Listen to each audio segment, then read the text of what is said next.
গাজীপুর মহানগরের অন্যতম সুন্দর একটা জায়গা, সুন্দর একটা গ্রাম বলা যায়।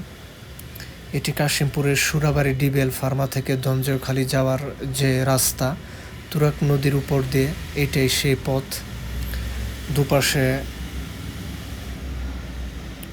বলা যায় প্রকৃতির অপার সৌন্দর্য, আর মাঝখান দিয়ে মাটির রাস্তা। এই পথে আসলে গ্রামের যে একটা সৌন্দর্য তা উপভোগ করা যায়। বিশেষ করে বর্ষাকালে যখন দুপাশে প্রচুর পরিমাণ পানি থাকে, তখন বিভিন্ন জায়গা থেকে লোকজন এখানে ঘুরতে আসে।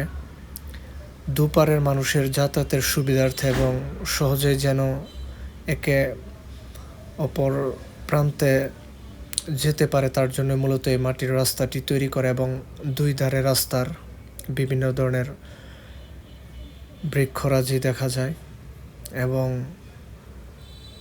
অসম্ভব রকম সুন্দর একটা জায়গা বলা যায়। বিশেষ করে বিকালে এই জায়গাটা অসম্ভব রকম আরও সুন্দর হয়, শান্ত স্নিগ্ধ, মনোমুগ্ধকর বলা যায়। এই জায়গাটিতে আসলে যে কারো মন ভালো হয়ে যেতে বাধ্য। বিশেষ করে বর্ষাকালে যখন দুপাশে প্রচুর পরিমাণ পানি থাকে, তখন এই জায়গাটা আরও অসম্ভব রকম সুন্দর লাগে। এবং এই জায়গাগুলো আসলে বলা যায় বিভিন্ন কবি সাহিত্যিক এদের শব্দ, ছন্দ, উপমা ইত্যাদির অন্যতম অভিধান বা ডিকশনারি বলা যায়। এই রূপ বৈচিত্র্য বা প্রকৃতি দেখে কবিরা তাদের লেখার আরও অনুপ্রেরণা পেয়েছে এবং বিভিন্ন ছন্দ শব্দ খুঁজে পেয়েছে। এত সুন্দর প্রকৃতি আসলে এ দেশ ছাড়া বাহিরে হয়তো অকল্পনীয়। তো এই জায়গাগুলো জানি না কত বছর পর্যন্ত হয়তো এরকম থাকবে, নাকি বালু বা কোনো কিছু দিয়ে ভরাট করে হয়তো নগরায়নের হয়ে যেতে পারে। তবে এই খাল বিল নদী যদি ভরাট হয়ে যায় বা না থাকে, তাহলে হয়তো দেখা যাচ্ছে পরিবেশের যে ভারসাম্য সেটা দারুণভাবে বিঘ্নিত হবে। তবে যাই হোক, যে সুন্দর প্রকৃতি, এর মধ্যে যে কেউ গেলে হয়তো হারিয়ে যেতে পারে। অসম্ভব রকম সুন্দর জায়গা। দূর দূরান্ত থেকে মানুষজন এই সৌন্দর্য অবলোকন করার জন্য এবং দেখার জন্য প্রতিনিয়তই ছুটে আসে এখানে, এবং বিভিন্ন দর্শনার্থীদের আগমনে মুখরিত হয়ে যায়, যার কারণে এখানে একটি ছোট ফুড কোর্ট বা জলকুটির গড়ে উঠেছে, যার মধ্যে বিভিন্ন লোকজন আসে তাদের পরিবার পরিজন নিয়ে ঘুরতে। এই জায়গাটাতে প্রচুর পরিমাণ বাতাস থাকে।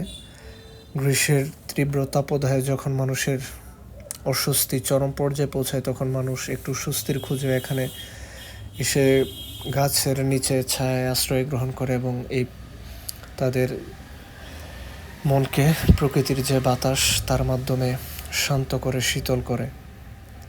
এই রাস্তাটা অনায়াসেই কোনো ক্লান্তি বা কোনো বিরক্তিকর ছাড়াই হয়তো হেঁটে পার হওয়া যায়, কারণ এর সৌন্দর্য এক মুহূর্তে হয়তো ক্লান্তির কোনো ছাপ ফেলে না। অসম্ভব রকম সুন্দর এই জায়গায় প্রকৃতি। এটা বৃষ্টি আসার পূর্ব মুহূর্তে ছিল এই দৃশ্যটা। আকাশে কালো মেঘ, দেখা যাচ্ছে যে হয়তো ওপার হয়তো আকাশটা পড়ে গেছে। এটা অসম্ভব রকম সুন্দর জায়গা। তবে এই জায়গাগুলো আসলেই, এগুলোতে আসলে মন ভালো হয়ে যায়। এত সুন্দর জায়গা, যে কারো মন ভালো হতে বাধ্য। এই প্রকৃতি আসলে স্রষ্টার, আল্লাহ পাকের অসীম একটা দান।